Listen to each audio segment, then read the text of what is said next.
ఓం సదాశివసమారంభాం వ్యాసశంకరమధ్యమాం అస్మదాచార్యపర్యంతాం వందే గురు పరంపరాం. జ్యోతిష్ శాస్త్రాన్ని భావితరాల వారికి ప్రసాదించిన ఋషుల యొక్క పాదపద్మాలకి నమస్కారం చేసుకుంటూ, అలాగే నాకు జ్యోతిష విద్యను నేర్పిన గురువర్యులు జ్యోతిష బ్రహ్మ కీర్తిశేషులు శ్రీ ఏరంకి సూర్యనారాయణమూర్తి గారు సూర్యశ్రీ దైవజ్ఞ గారి యొక్క పాదపద్మాలకి నమస్కారం చేసుకుంటూ, ఓం శ్రీ మహాగణాధిపతి నమః, శ్రీ గురుభ్యో నమః, హరి ఓం. వీక్షకులందరికీ నమస్కారం. ఆగస్టు నెల 24వ తారీఖు లగాయతు ఆగస్టు 30 వరకు ఉండేటువంటి గ్రహగతుల ఆధారంగా ద్వాదశ రాసుల వారికి ఈ వారం ఏ విధమైనటువంటి శుభాశుభ ఫలితాలు కలగబోతూ ఉన్నాయో ఈ కార్యక్రమం ద్వారా తెలుసుకుందాం. అందులో భాగంగా ఈ వారం ఉండేటువంటి గ్రహస్థితిని కనుక గమనిస్తే, ఈ వారంలో మిథున రాశి యందు గురుగ్రహం యొక్క సంచారము, అలాగే కర్కాటక రాశి యందు బుధ శుక్రుల యొక్క సంచారము, సింహరాశి యందు రవికేతువులు, కన్యారాశి యందు కుజుడు, అలాగే కుంభరాశి యందు రాహువు, మీనమందు శనేశ్వరుడు వక్రించి సంచారం చేస్తూ ఉన్నారు. చంద్రుడు ఈ వారంలో సింహం, కన్య, తుల, వృశ్చిక రాశులు యందు సంచరించబోతూ ఉన్నారు. ఇటువంటి పరిస్థితుల్లో ద్వాదశ రాశుల వారికి ఏ విధమైనటువంటి ఫలితాలు కలగబోతున్నా తెలుసుకుందాం. అందులో భాగంగా మొదటిది మేషరాశి. సింహరాశి వారికి సాధారణమైనటువంటి గ్రహస్థితి గోచరిస్తూ ఉన్నది. ఈ రాశి వారికి కేవలం గురుడు లాభస్థానమందు బలంగా ఉన్నారు తప్పితే వారంలో కొన్ని రోజులు యోగించేటువంటి చంద్రుడు అనగా 2 గ్రహాల తాలూకు మాత్రమే శుభ ఫలితాలు వస్తూ ఉన్నాయి. ప్రధానంగా రాశ్యాధిపతి రవి జన్మరాశి సంచారం. చాలా మంది అనుకుంటారు సింహరాశ్యాధిపతి రవే కాబట్టి ఆయన జన్మరాశిలో సంచరిస్తే ఆయన గొప్ప యోగాన్ని కలగజేస్తాడని. కానీ అది పొరపాటు. ఎందుకంటే దేహార్తిచిత్త సంతాప కాలాతిక్రమ భోజనం అన్నారు. ఇక్కడ కాలాన్ని అతిక్రమించి భోజనం చేసేటువంటి పరిస్థితులకి రవి కారణమవుతారు.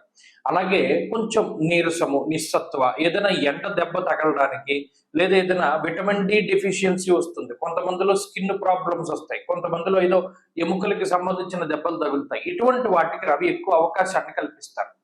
శరీరం ఎక్కువగా అలసిపోతూ ఉండడాన్ని రవి సూచిస్తారు.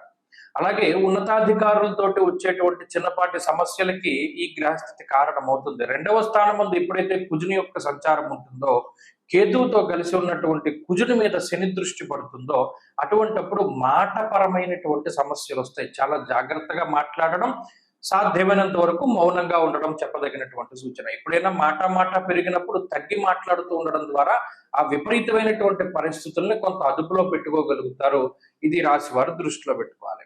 ఆర్థికంగా ఈ రాశి వారికి గ్రహస్థితి బాగున్నది. యశోవృద్ధిర్ బలం తేజ, లాభస్థానంలో ఉన్నటువంటి గురుడు ఎప్పుడూ చక్కటి పేరు ప్రఖ్యాతల్ని, చక్కటి ఆర్థిక పరిస్థితుల్ని, ఇటువంటి వాటిని ఆయన కలగజేస్తూ ఉంటారు.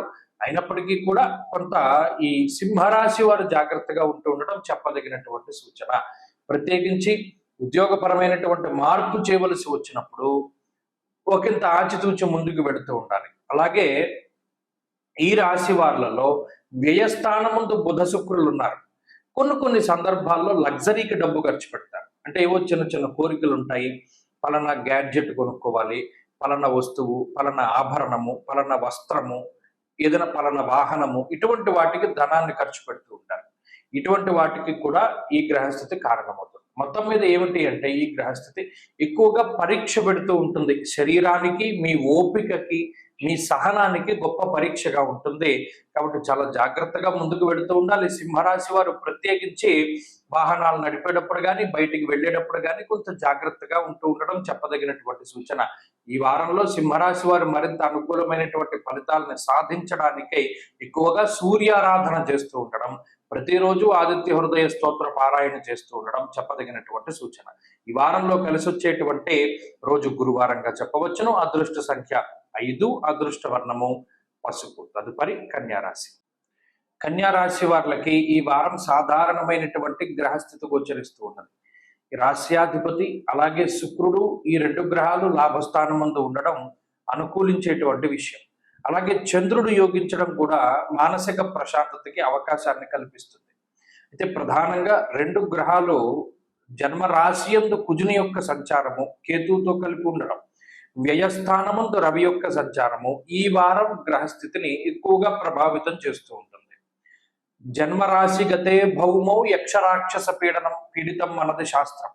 అంటే ఒక కుజుడు జన్మరాశిలో సంచరిస్తే రాక్షసుడు ఎలా అయితే పీడిస్తాడో అంతలా పీడిస్తాడు అని చెప్పి శాస్త్రంలో చెప్పారు. ఏమన్నా ఇంత భయంకరంగా చెప్తున్నారని అనుకోకూడదు. అంటే అక్కడ మనం గ్రహించాలి. ఎలా పట్టుకోవాలి అంటే, ఓకే, జ్వరం ఖడ్గవ్రణం చైవ భార్యా బంధు విరోధ కృత్ చెప్పాడు. ఎలా పీడిస్తాడు అన్నది కూడా చెప్పాడు. రాక్షసత్వం ఎలా వస్తుంది అంటే, ఓపికను తీసేస్తాడు కుజుడు. అనారోగ్య సమస్యలో, లేకపోతే ఇది జ్వరం ఖడ్గవ్రణం చైవ అంటే ఏదైనా జ్వరం వస్తుంది అన్నాడు, ఏదైనా అనారోగ్య సమస్య చేస్తుంది. ఖడ్గవ్రణం చైవ లేకపోతే ఏదో దెబ్బ తగులుతుంది. ఆ దెబ్బ తగలడం వల్ల ఏమవుతుంది, లేవలేని పరిస్థితి వస్తుంది కదా. లేవలేకపోవడం అంటే మరీ లేవలేకపోవడం కాదు, కొంచెం రెస్ట్ తీసుకునేటువంటి పరిస్థితులు. భార్యాబంధు విరోధకృత అప్పుడు మనం ఎవరి మీద ఆధారపడతాం? అటు జీవిత భాగస్వామి కానీ, కుటుంబ సభ్యులు కానీ, బంధువులు కానీ, మిత్రులు కానీ ఎవరైనా మనకి సహాయం చేస్తేనే కదా మరి రెస్ట్ తీసుకున్నప్పుడు మనం బయటపడాలి. కానీ ఎవరి సహకారం ఉండకుండా చేస్తాడు. అలా చేయడం వల్ల ఏమవుతుంది, మీకా ఓపిక ఉండదు, చేసేవాళ్ళు ఉండరు. తద్వారా అది నరకప్రాయమైనటువంటి జీవనంగా ఉంటుంది. అలా ఇబ్బంది పెడతారన్నాడు కుజుడు. జన్మరాశిగతే భౌమౌ యక్షరాక్షస పీడితం. ఇక్కడ వ్యయస్థానంలో రవి, స్వస్థాన నాశనం చైవ బంధురోగో ధనక్షయం. అనవసరమైనటువంటి ఖర్చుకి, మీకు సంబంధం లేనటువంటి విషయాల్లో డబ్బు ఖర్చు పెట్టించేటువంటి పరిస్థితికి, బంధువులతో విరోధానికి, స్థానచలనానికి, ప్రయాణానికి, కాలాన్ని అతిక్రమించి భోజనం చేయడానికి, ఇటువంటి వాటికి రవి ఎక్కువ అవకాశాన్ని కల్పిస్తారు. అంటే ఈ రెండు గ్రహాలు పీడించేటువంటి విధంగా మరి ఏ గ్రహము కూడా పీడించదు, ఒకేసారి పీడిస్తున్నాయి. కాబట్టి ఈ కన్యా రాశి వారు ఏం చేయాలి అంటే, ఆ రెండు గ్రహాల తాలూకు పీడ నుండి బయటపడాలి. ఇలా బయటపడతామండి. ఒకటి, కుజగ్రహ అధిష్టాన దైవమైనటువంటి సుబ్రహ్మణ్యారాధన. రెండు, ప్రతిరోజు ఆదిత్య హృదయం చదవడం ద్వారా రవి తన యొక్క చెడు ఫలితాన్ని ఇవ్వడం మానేస్తారు. ఎవరైతే గట్టిగా భగవంతుడి యొక్క పాదాలు పట్టుకుంటారో, సుబ్రహ్మణ్యారాధన చేస్తారో, వారికి గ్రహస్థితి బాధ ఉండదు. ఈ రెండు గ్రహాలు పీడించడం తగ్గితే లాభస్థానంలో ఉండేటువంటి శుక్రబుధుల అనుకూలత ఎక్కువగా కనబడుతుంది. తద్వారా ఆర్థిక ఆరోగ్య పరిస్థితుల్లో, ఉద్యోగ వ్యాపార పరిస్థితుల్లో ఉన్నతి కనబడుతుంది. ఈ విషయాలను దృష్టిలో పెట్టుకోవాలి. అలాగే ఈ వారంలో కలిసి వచ్చేటువంటి రోజు బుధవారంగా చెప్పవచ్చును. అదృష్ట సంఖ్య 5, అదృష్ట వర్ణము లేత ఆకుపచ్చ రంగు. తదుపరి తులారాశి. తులారాశి వారికి ఈ వారం సాధారణమైనటువంటి గ్రహస్థితి గోచరిస్తూ ఉన్నది. ఈ రాశి వారికి లాభస్థానమందు రవి యోగిస్తూ ఉన్నారు. అలాగే షష్ఠ స్థానమందు శనేశ్వరుడు. చంద్రబలం ఈ వారం ప్రధానంగా వారంలో ప్రారంభంలోనే కనబడుతూ ఉన్నది. ఈ మూడు గ్రహాల తాలూకు శుభ ఫలితాలతోటి, అలాగే నవమ స్థానమందు గురుడి యొక్క అనుకూలతతోటి ఈ వారం నడుస్తుంది. ప్రత్యేకించి వ్యయస్థానమందు కుజుడు కానీ, కేతువుతో కూడి ఉన్నటువంటి కుజుడు, పంచమ స్థాన స్థిత రాహువు, అలాగే ఈ రాశి వారులని ఎక్కువగా ఇబ్బంది పెట్టేటువంటి గ్రహాల జాబితాలో, అంటే తక్కువ సంచారం చేసేటువంటి దశమంలో శుక్రబుధులు కొంత ఇబ్బంది పెట్టినప్పటికీ అదంత ప్రమాదకరమైనటువంటి విషయం కాదు. ఎందువలన ఇక్కడ వృత్తిపరమైనటువంటి ఒత్తిడికి ఏమన్నా కారణమవుతారు తప్పితే ప్రమాదం ఏం లేదు. ఇక్కడ వ్యయస్థానం ముందు కుజుడు ఉన్నప్పుడు కోపం పెరిగిపోతూ ఉంటుంది, అసహనం పెరిగిపోతూ ఉంటుంది, అసంతృప్తి పెరిగిపోతూ ఉంటుంది. మీరు గమనించండి, మిమ్మల్ని ఎవరు సాటిస్ఫై చేయలేరు. అంటే మీరు మీ పలానా కోరిక కానీ, లేదు పలానా వాళ్ళకి మనం గతంలో ఇలా సహాయం చేశాం కదా, వాళ్ళు ఎందుకు చేయరు, మనం ఇంత మర్యాద ఇచ్చాం కదా, వాళ్ళు ఇచ్చిన మర్యాద మన ఎందుకు ఇంత తక్కువగా ఉన్నది అంటే, మీకు ఇచ్చే మర్యాద సరిపోదు. ఈ కుజుడు ఎంతసేపు కొంత అహంభావాన్ని పెంచుతూ ఉంటారు. అది తగ్గించుకున్న నాడు తులారాశి వారు బాగుపడతారు. అడ్జస్ట్ అయ్యేటువంటి మెంటాలిటీ ఎక్కువగా కలిగి ఉండాలి. ఎందుకు ఇది చెప్తున్నాను అంటే, మిగతా వాటి వల్ల ఏది ప్రమాదం లేదు. అటు ఆర్థిక పరిస్థితులు, ఆరోగ్య పరిస్థితులు, కుటుంబ పరిస్థితులు అన్నీ బాగానే ఉన్నాయి. మీరు గమనించండి, కోపం పెరుగుతూ ఉంటుంది, అసహనం పెరుగుతూ ఉంటుంది, అసంతృప్తి పెరుగుతూ ఉంటుంది. ఎవరైనా ఏదైనా ఒక పని చేస్తే అది మీకు నచ్చదు. నువ్వు ఎందుకు అలా చేసావు, నేను చెప్పిన విధంగా ఎందుకు చేయలేదు నువ్వు అనేటువంటి కోపం పెరుగుతూ ఉంటుంది.